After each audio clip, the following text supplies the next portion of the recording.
kwa speed uzari Nkore Media uruko za YouTube channel ya typing Nkore Media subscribing sharing inviting your friends to watch this one. Yujuka Nkore Media to best hano mu rembo rwambara mu Western Uganda ahitukuba ntukuretera bwino kwa sirari basirebo kwa sirabye ntungukwe kwa sirabyo abyo bwegese kwa sirabyi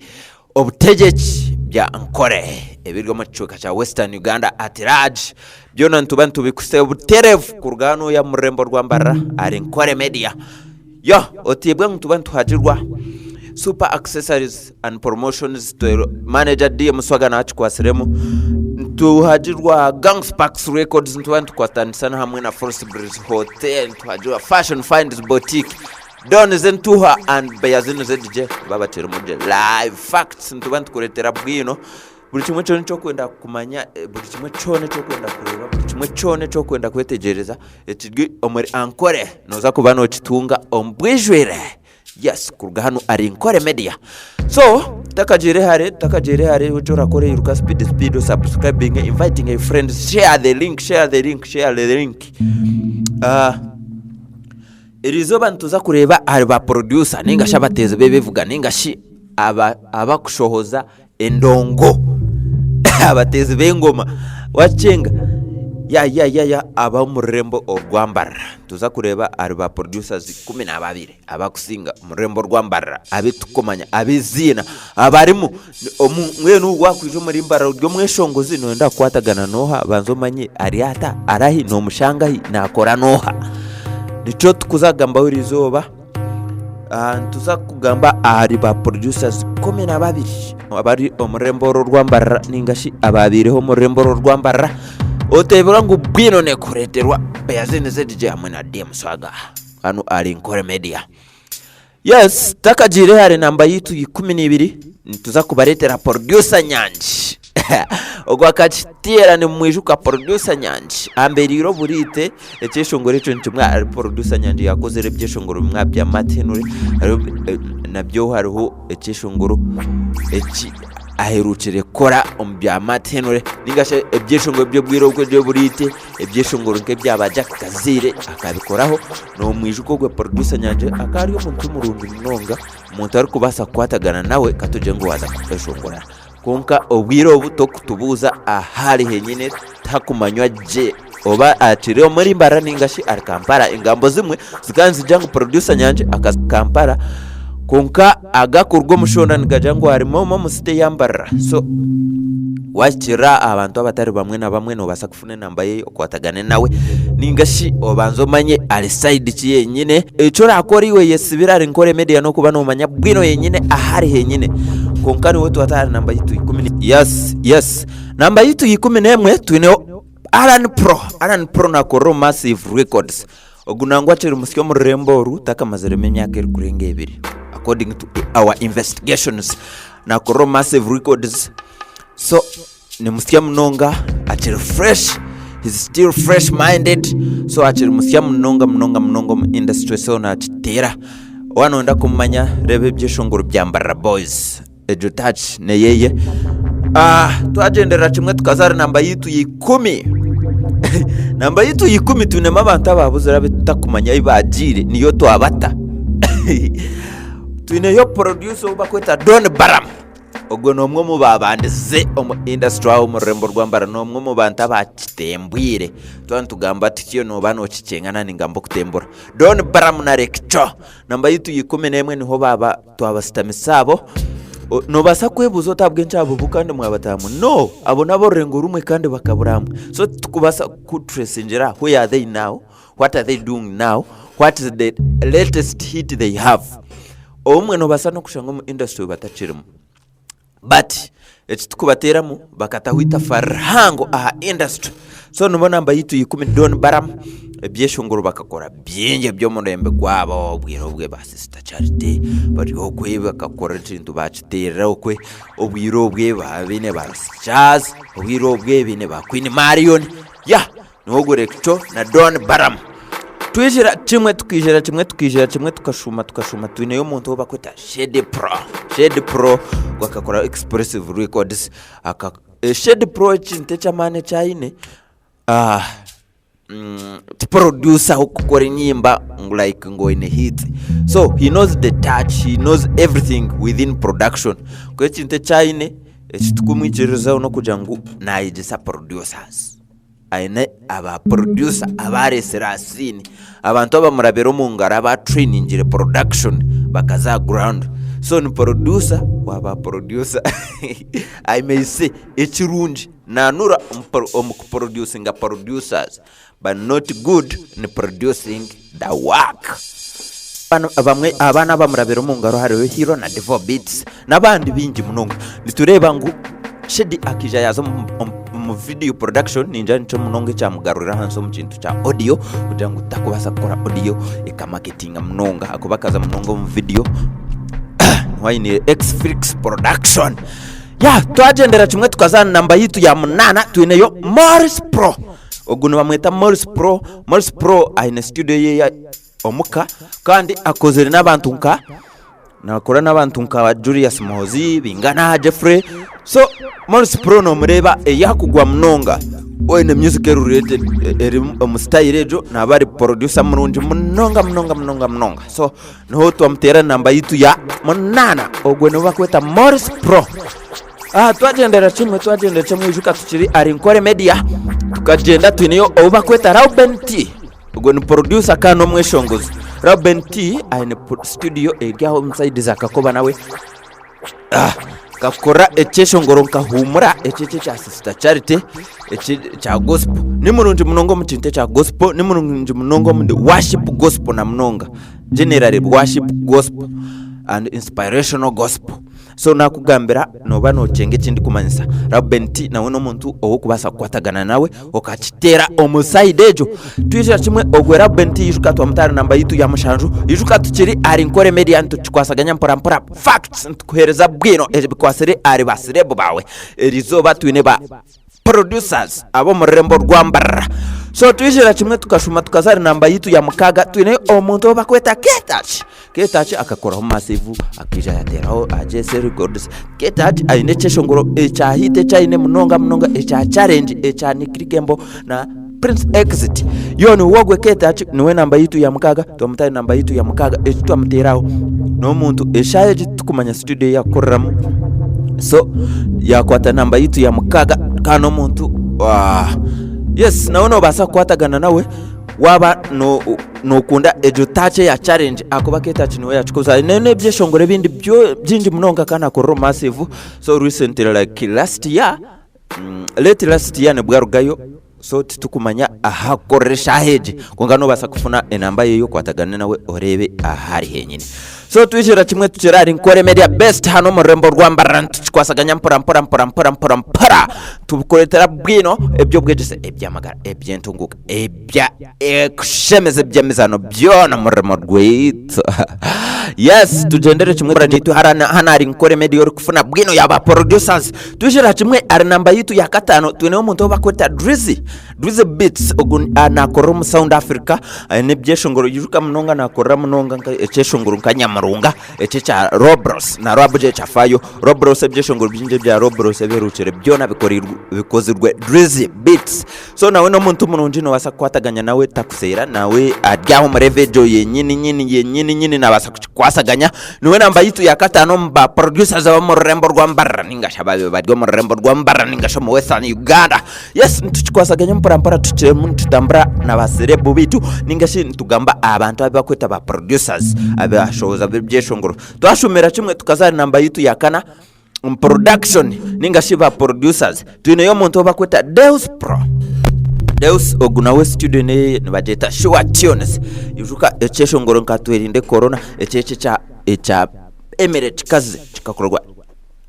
Deus Pro ebyeshongoro ebya gospel byingi ebyeshongoro nkatukore ebyeshongoro nkenzambe cha Rabuje chafayo ebyeshongoro bimwe na bimwe bya best emire bikakorwa Sure Tunes. So nawe ni murunji munonga waza mu kinte cha gospel ni muteraho ekibakweta salute alhamdulillah nabana twara munonga akuba ekinte cha gospel na kitera na no ebyeshongoro birimo ruringara nabana chikwasaganya munonga ogwe ne bakweta Deus Pro studio ajino we yomuka. Yes, tujera kimwe juka kwa bwino ekwasere ari ba producers. Tujera kimwe namba yitu ya kabiri tuneyo bakweta Bruno M. Oguwe namugamba no hikano tekatechero kibakweta Alpha Music. Bruno chitomutera namba yitu ya kashatu. Bruno no muntu okutireho itafari hango munonga. Rihango kandi rihango music yitu yaburenje bwizoba titukugamba music yambara yonka ari music yaburenje bwizoba omweno kwata mu kigeze rujo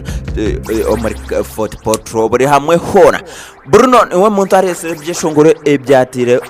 abantu nka Roigi asin abantu nka Megaton asin ebyeshongore byinji bikaterwa Bruno kandi ujuka niwe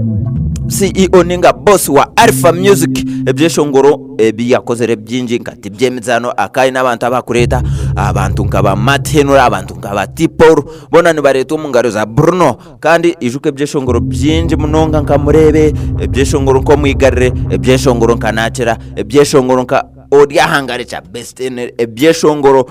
byinji tibyemizano ebyeshongoro byinji munonga ninkwesiga ebyeshongoro nkomogogo echabe yazineze DJ na Doneze ntuwa ebyeshongoro ebyo byona bikakorwa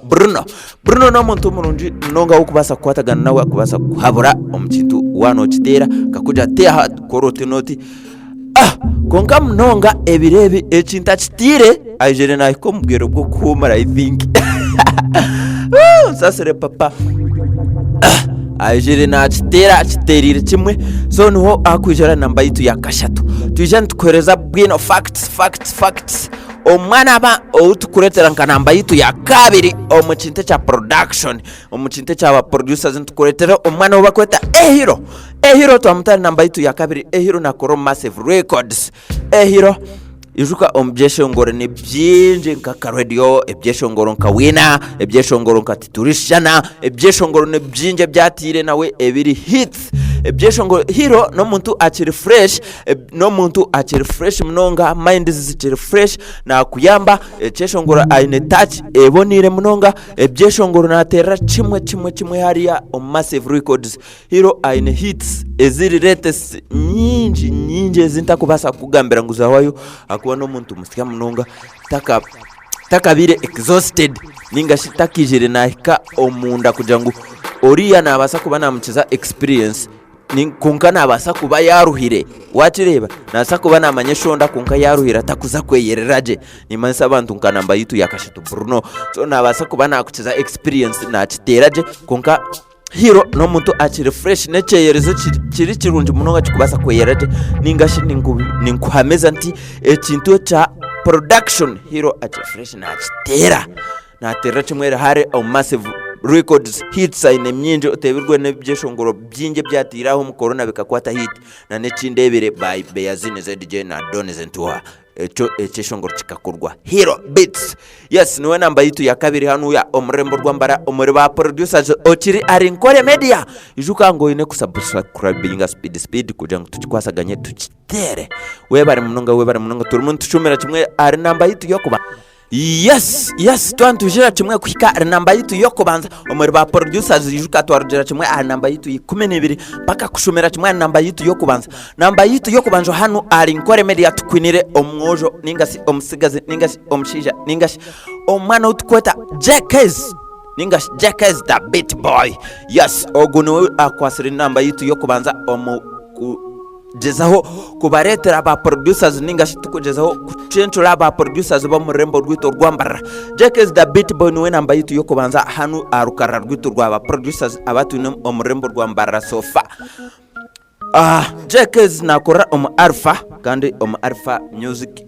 niwe akorayo ejeshani yakutera Jackass chikumukora namba yitu yokubanza niwe aine modern touch ningashi urban touch ejeshongoro byone byakozere byona nimpamya omurimba ratakarindize myaka ena ariasin ninga shitaka chize myaka ena ariasin henyine konka omwojo atire ebyeshongoro byone bikuterwa airwaves ama TVs both Kampala na Western Uganda ebyeshongoro nibatera kimwe abwa urban touch eyayine Jackass is talented both kuruga akujangu nabasa kutere kivuga live kandi agaruke akitere omonda kebe piano, kebe guitar, kebe these drums, they do beat. He does do beat them live, both live and within the machines. Yes, Jekes ajere yabonera akuba n'umuntu akwatagine n'abantu bindi kandi arimo naretera kimwe talents, fresh talents arimo naziretera kimwe nakora touch eri abane ekubasa kuterwa buri hamwe hona ibyeshongoro byene biterwa ayaho yavuze everyday to kubasa kura radio station akawa izoba batatira ibyeshongoro bikurenga bibiri ningashe bishatu ningashe kuwatchinga TV akarenga izoba utarebere cyeshongoro kikurenga kimwe ningashe bibiri echikozurwa Jekes ningashe chiro Jekes beats. Yes, yujuka ngu Jekes nomwe ombantu abakwasire tipo ebyeshongoro bye byona utabika tamtam amadyo echa Parsi UG band oyinemo echa Rasta Dog Mbara Boy echa chakacheche na African boy yo John Brack ijuka ngo byeshongoro byona terire kimwe ijuke cyare cyeshongoro nka wowe echa Beyazini na Don Zentwa chikakorwa Jekes byeshongoro aine touch nunji mnonga eri kuterwa buri hamwe kandi waika yujuka na kwata nko mwishongozo kandi akwata nko muntu ori kukwendeza akuba na basa kwabura na basa kuja ateji version ninga sheje rhythm yo kuzakora ne basa okurabyo ninga tera korabyo na basa kutwistinga kugira ngo akute arevo eri modern kugira ngo akutamburize akinde kiriyo munonga Jekes no muntu mununji munonga no muntu akutina ruhanga no muntu adya wijuka echeshongoro kamahara wa muzeyi echa fact zamani chikakorwa Jekes ebyeshongoro ni byinji tingubasa kubikushomera bikaho kandi birya hit akwani ngubasa kushomera hits zikurenga 80 right now eziryo mu airwaves kazi kuzana ezikuzurwe Jekes ombwire obwamaze muri mbara nco chikumukora number with yitu yo kubanza kubana basa kutere kivuga live agaruka chikutero munda kandi agaruke akwate nko mweshongozi akuba noijere akwendeza generation insi